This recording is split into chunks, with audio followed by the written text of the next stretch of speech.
Hi, hey, good evening, everybody. Welcome to my first show. I am so excited.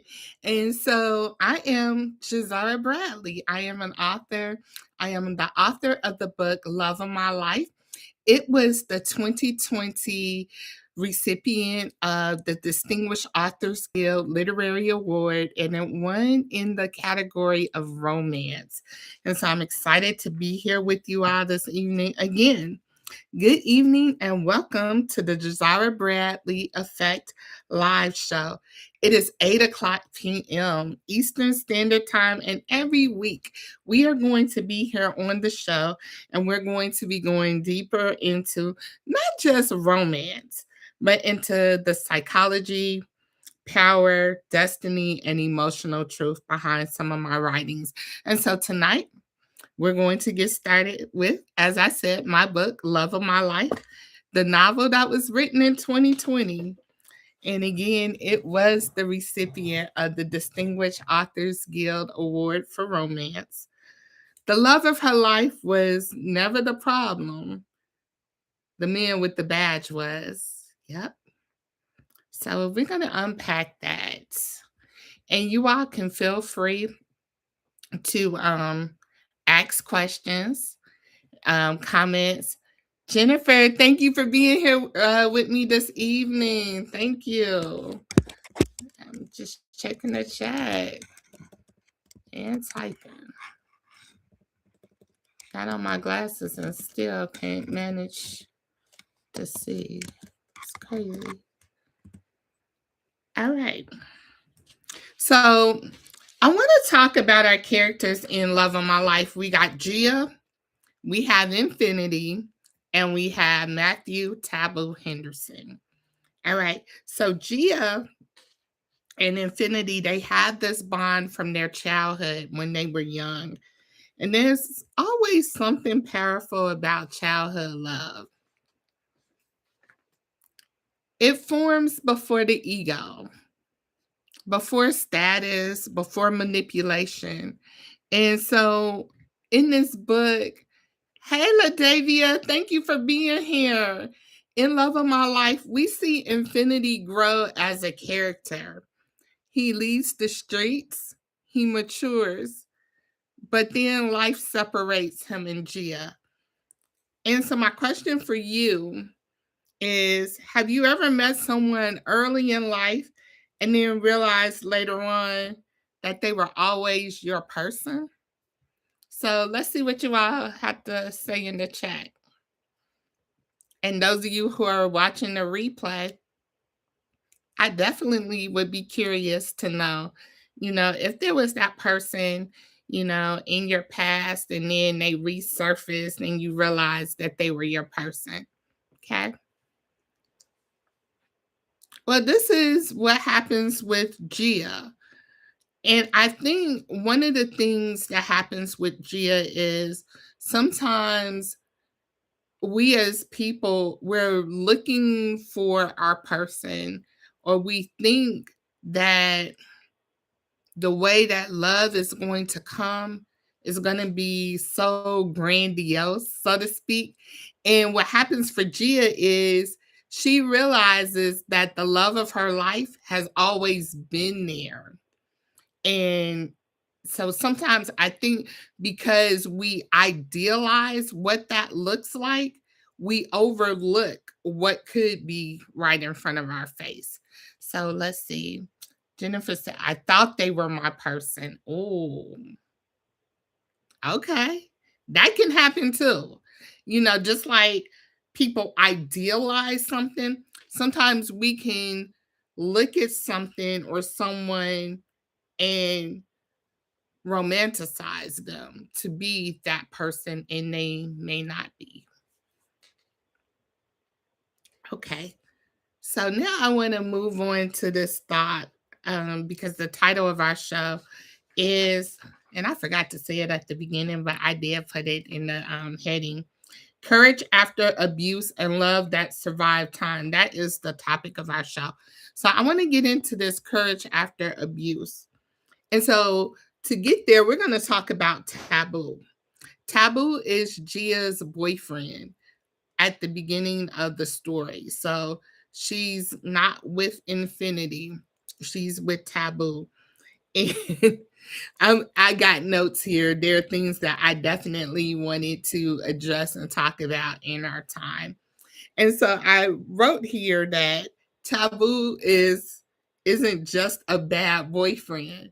That is so loaded. Like he isn't just a bad boyfriend, but there are so many other things that comes with Taboo. Like it'd be one thing if he was just a crappy boyfriend, but he's not just a bad boyfriend. He has a lot of other things going on. One of the things that he has going on is that he's a police officer. And so he uses his authority as a weapon. He hides behind his authority.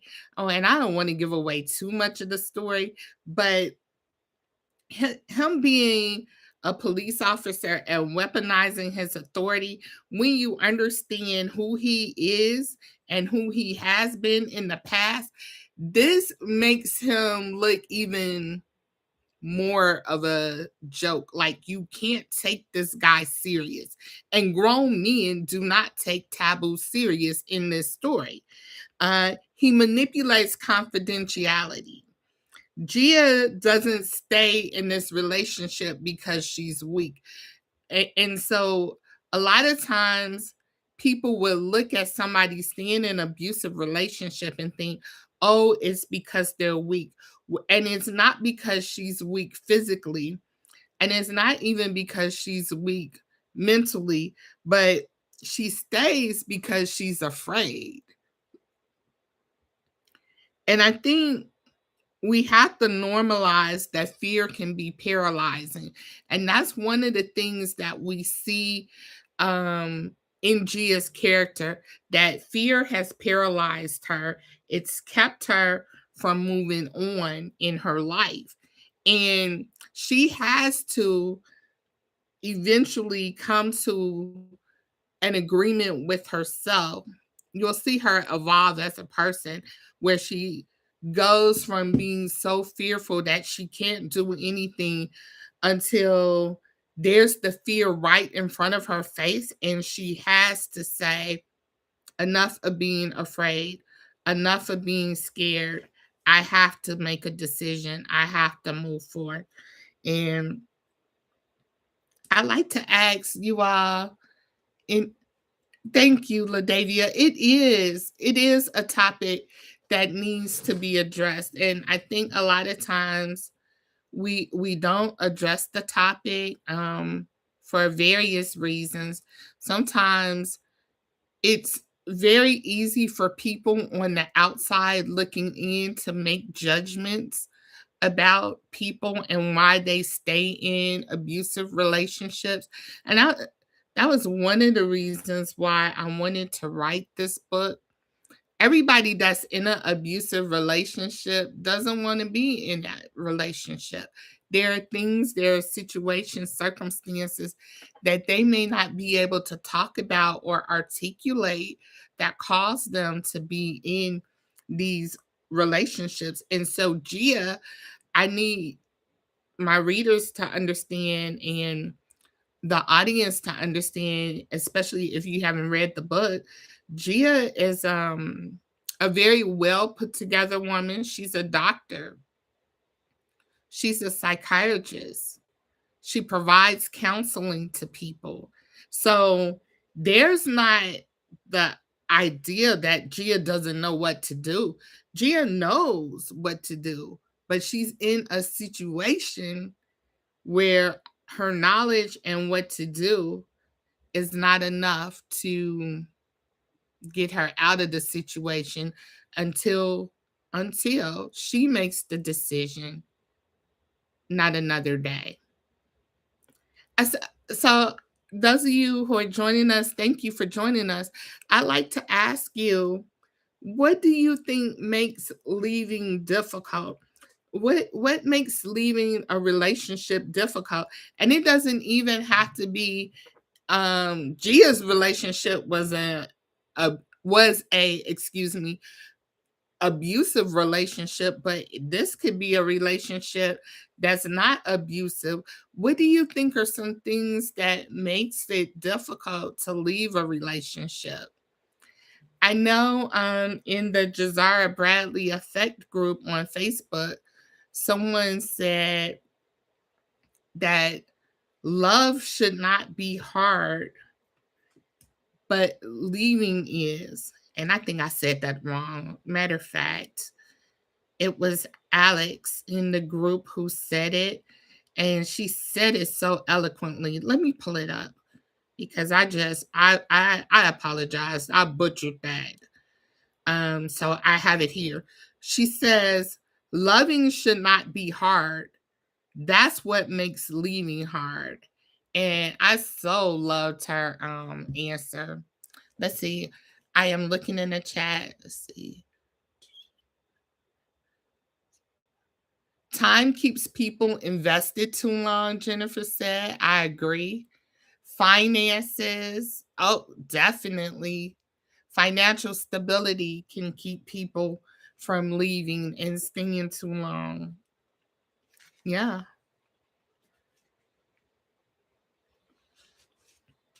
Okay, so now I want to talk about something else. And I'm reading from my notes because sometimes I just love to talk about my characters and I don't want to give too much away. I want you all to get the book if you have not read it, Love of My Life. So here I wrote down in this story, the former drug dealer becomes reformed. And it's the officer that's corrupt. So I wanted to play with a couple different things. Now, here we have a former drug dealer who is now a stand up guy, and the officer who's been sworn to serve and protect the community is corrupt. Infinity evolves as a person in this story, and Taboo deteriorates in the story. And it's so, I think when I was writing the story, I don't think it was at the forefront of my mind when I named these characters, but Infinity becomes our stand-up guy who's always been there for Gia, who's been the love of her life. Taboo, I believe that Gia should have really saw red flags just for this guy having this name. Like the name is like a loaded baked potato. She probably should have been running from him with this name. And he begins to deteriorate. And their inversions, I purposely did that. That was intentional. Sometimes we trust, hey, Gullible Dreams, hey, Hallie. Sometimes we trust titles instead of character. And I think that's the case for other people in the story on the outside looking in. They would more likely be willing to trust Taboo. He's a police officer. He lives in the community. Infinity has had this history of being a drug dealer in the past. And I want to say this about Infinity because he's not what the stereotypical drug dealer looks like. Infinity has a college degree when he's caught up in these streets. He has a college degree. For him, it wasn't the fast money. For him, it was a thrill. Can I commit crimes? Can I do this and get away with it? Type of thing. And then he gave back to the community. So there's kind of like this almost Robin Hood type of thing with him. So he's giving back to the community while he was this drug dealer, and he's doing good in the in the community. I was getting ready to say doing good in the hood, but he was. And he got caught up. But even him getting caught up, that's not why he went to jail or why he served time in prison. You'll have to read the book for that. So that's not even what got him caught up, really. It's a byproduct of what got him caught up. And yeah, I really don't want to give away too much of this book, especially if you haven't read it. But I would like to pose this question to you. Is a person's past more important than who they are now? And so there are people in the community who would look at Gia's status and Infinity's status, past status, because Infinity ends up, and the story takes place in Gary, Indiana, my hometown. Sorry, I forgot that detail. But Infinity moves away and he creates a sustainable life for himself. He gets himself together. And not that he ever was not together, but he goes away and is a really upstanding business person. And when he comes back and encounters Gia, it had always been his thought that when he comes back, no, you were right, LOL. Thank you. When when he comes back, he always had this mission that when he got himself together to re-encounter Gia, he was going to have everything together. Hi, Cassandra. Thank you for joining us. And so he knew there were some things in his character that had to be fixed and addressed, not just to impress Gia, but to be the individual that he needed to be. He knew he had to make some changes. And he knew that when he came to approach her again, it wasn't if he was going to ever approach her again, but when he came to approach her again, he was going to be on point. No, it's not. It's not always about the past. The past is gone. I like that because I really do believe people can change. They can outlive their past. I do believe that. And so we see that with Infinity. He's genuine when he comes back. The past literally is the past. It's not he has some ulterior motive because he also has realized that Gia is his person. Just like she's always known it, he also knows that she is his person as well. Gullible Dreamer. I see Gia Black in the comment. You have any questions about Gia? Anything you want to ask about Gia? Do you all have any questions about any of the characters? Anything, any questions that you would like me to address about the characters or about the story? Jennifer said most people have a motive or agenda. Most people do, but then I think sometimes we have to get to a point where and I think it's also discernment too. So I will say that we have to have the discernment to know if somebody has an agenda because there are people who I believe are genuine. You know, they may have been a hot mess in the past, true, but time can change, people can heal and become different people. But yeah, I will say sometimes when I know somebody's past, I do kind of look like, are you truly changed and that kind of thing. And I don't know if it's so much the person or maybe that's one of my issues that I have to get better at. Like, because I think I would like to think or hope that people would give me the benefit of the doubt and say, "Oh, you know, she did this before," because we've all had a past and done some things that may not have been so great. That people would say, "Oh, well, let me see what she's about." But for Infinity, he is on the up and up. When he comes back and resurfaces, he doesn't he doesn't have an agenda. But 10 years has passed since he and Gia have been in a relationship. And so in that 10 years, things have come up. And so here's a thing I would like to ask you all to think about, knowing that things come up. And so 10 years is a long time. That's a decade. So now Gia has some baggage with her when infinity comes.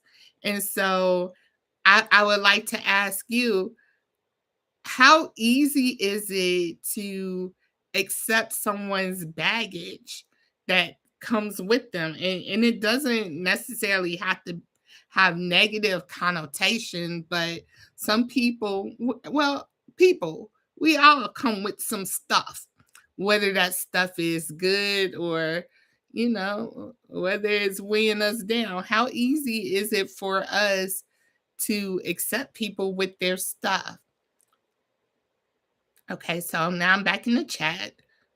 True, we often bring our previous hurt or traumas to a new relationship. Past is to past. We have to start judging people on who they are now. I love that. Never trust and always verify, my motto. I will say, especially if there's something that I feel questionable about a person, I do keep that in the back of my head. But I think I'm working on getting a little bit better and saying, like, until you see an issue, don't always expect that thing from somebody, but be aware that it could. So I do like that, Community B. They have to be willing to admit they had baggage. Oh, okay. There's a part in this book towards the end of the book where Gia has the baggage. Infinity has seen some things happen. And so he can already identify some of that baggage because it's like right there smacking everybody's face. And this is a love story. And when I started writing it, I wanted it to be a romance story where it was this happily ever after, they, the end type story. They go off into the sunset and that kind of thing.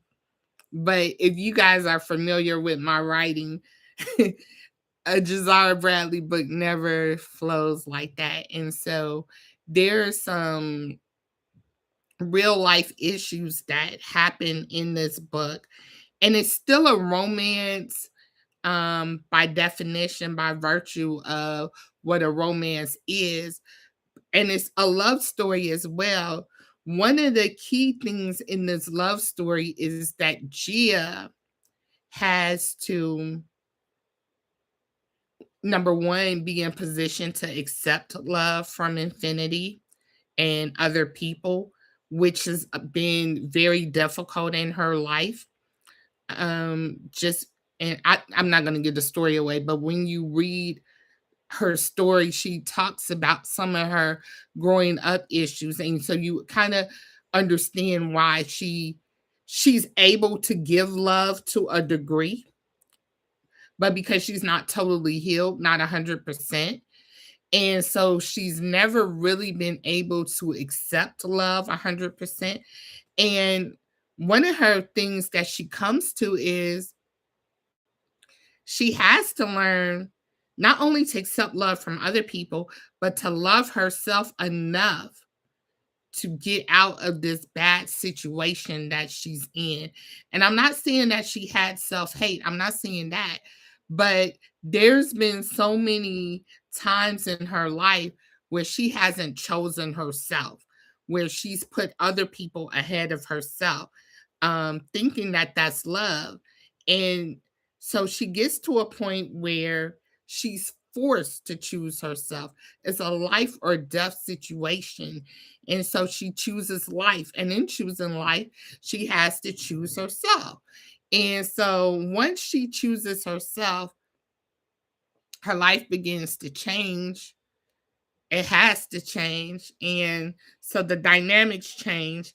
And so then she's also chosen to love Infinity, and he sees all of these dynamics going on, and he just has to be there because he loves her and helps her carry that baggage, helps her carry those suitcases. And so a lot of times when we're starting a relationship with somebody, that's where it's really fun and exciting.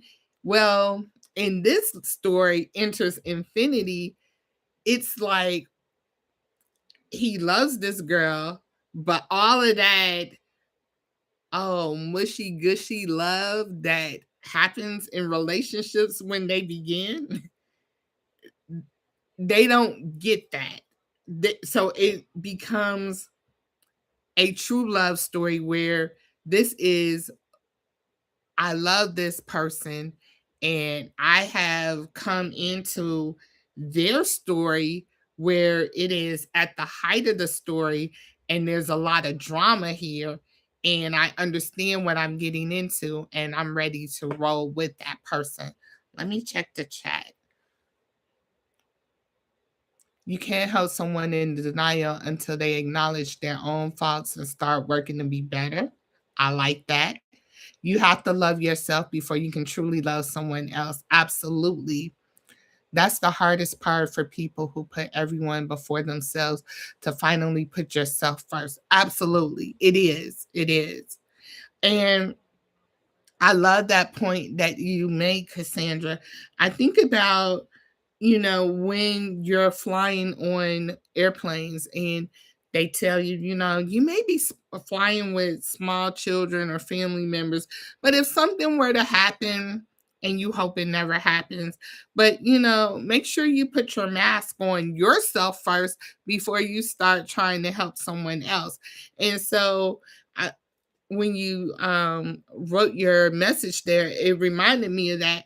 Like, you have to put on your own oxygen mask first before you're able to assist other people. Otherwise, you won't be there to assist them for long. You might be able to, but you're going to run out of something and not be effective. Okay, I want to talk about one more thing before we wrap it up here tonight. Thank you all for being here. I hope that you guys are enjoying our conversation. I also hope that you all will get your copy of Love of My Life by Jazara Bradley. It is available on Amazon, and I do have autographed copies of the book that are available as well. So I'm going back to my notes because I want to make sure I don't forget anything. So Love of My Life is not about a woman choosing between two men. It's about choosing courage. And we talked about that a little bit. It's about recognizing when fear is running your life. And again, Gia comes to that moment, as I said earlier, where she realized that she had been operating out of fear. And she has to make a decision. It's about destiny that waits until you're strong enough to receive it. If you read Love of My Life, what part or what moment hit you the hardest if you read it? And then I'll tell you about a moment when I was writing Love of My Life that hit me the hardest writing it.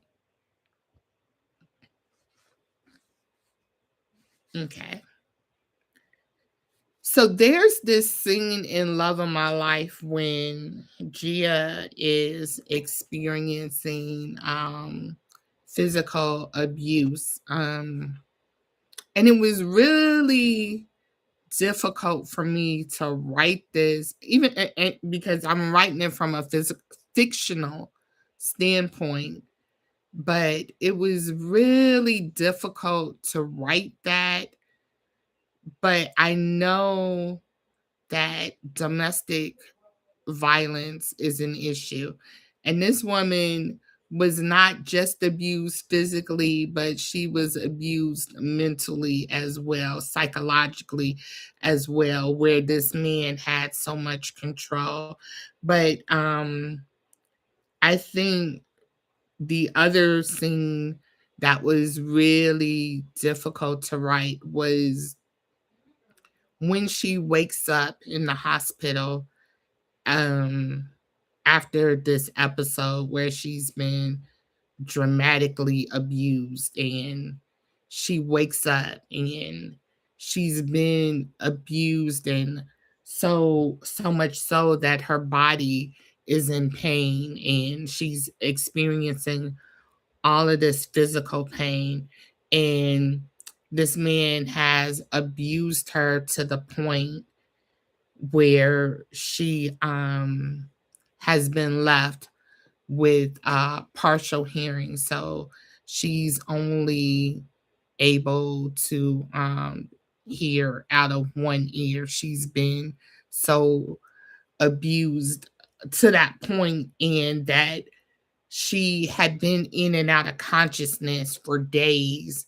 And with that, not really realizing, because of her being in and out, not really realizing that she's missed days until she hears about it from the nursing staff. So she, something that could have killed her didn't kill her, but to wake up on the other side of that, and she then becomes forced and empowered to do something about her situation. And her preteen son comes to see her, and it's in that moment where she decides that she's got to do differently for herself. She's got to make a decision on how she's going to live going forth. And there's this sense that she comes to realize her decisions and the way she's operated not only has impacted her, but it's impacted her son. And for her to be in that hospital bed looking at her son, who's looking at her very scared, very afraid, because he doesn't know what's going to happen next with his mother. Um, it was it's fiction, but it's a very cinematic scene, and it was very difficult to write that, even though it was fiction, because just those emotions that I knew that it would probably invoke in readers, um, that it would maybe have people who have been in domestic violence situations or know people in those situations. I believe that it really wakes up some raw emotions. And so for me, it was it was very difficult to write, but I also would hope that it would be empowering for people who may have some of these issues, and maybe they're not as severe, to say, hey, I don't want Gia's reality to ever be my reality. Or for someone who knows someone going through something like that, to say, hey, I know you're going through something, and let's make sure you don't ever end up being a Gia. And that people could be supportive of people and help people who are in those situations, to say, I'm here, I'm a listening ear, I can help, I want to help. Sometimes, no matter who it is, sometimes people just need someone to be able to vent to be able to speak to, or for somebody, sometimes people do need somebody to say, hey, girl, or guys, because guys can also be the victims of domestic violence as well. And I don't think we talk about that a lot, but in this situation, hey, girl, I see what's happening to you. I don't like it.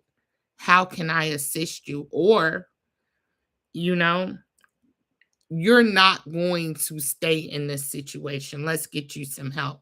Sometimes when people are in situations, they literally need somebody to come and step up and be a voice of reason or maybe even snatch them out. Again, in Gia's situation, this woman was going to work every day. She is counseling people with similar situations, but going home living the same reality. So it's not always that you can look and tell that somebody's even going through something. There are people who are functioning, on the outside. They look like they have it all together. This woman looks like she has it all together. She's very known in the community. She's has a thriving practice, but when she goes home in the evening, it's something totally different. And now I am going to wrap up our time. So if tonight has resonated with you, I would like to invite you to read Love of My Life. If you've already read it, I would ask that you share this live with someone. It and the whole story is not traumatic. So let me say that the whole story is not traumatic. There are lots of fun moments in Love of My Life. There's a lot of romance and good stuff. But then there are these serious themes. So it's not just surface love. So I would like for you to share it with others and definitely reach out to me if you read it. Let me know what you think. And so this is our first show. Thank you all so much for showing up. Next week, we will be unpacking Matrimony. That is the first book in my book series, excuse me. My Love Won't Last Forever. So we will be talking about Matrimony next week. That is the first book in the series, and they have my characters that I am most known for, Malachi Chandler and Nairi Chandler. So again, I want to thank you all for being here with me, sharing with me. Thank you for your participation in the chat. I appreciate that. And I will see you all next week. We're going to do this every Thursday at 8 o'clock p.m. And going forth, oh, where can you find my books? Oh, okay. Yes, the fake it till you make it look. Yes, she had that. I think she had it mastered too. Where can you find my books? You can find my books on Amazon, Jazara Bradley, and I will come back to the chat and put links to the books in the chat as well. So, Love of My Life, that's what we discussed tonight, Jazara Bradley. Next week, we will be talking about My Love Won't Last Forever, Book 1, Matrimony, with my characters, Malachi Chandler and Nairi Chandler. Thank you again for being here this evening. Share the live with someone if you think they would benefit. And see you next week.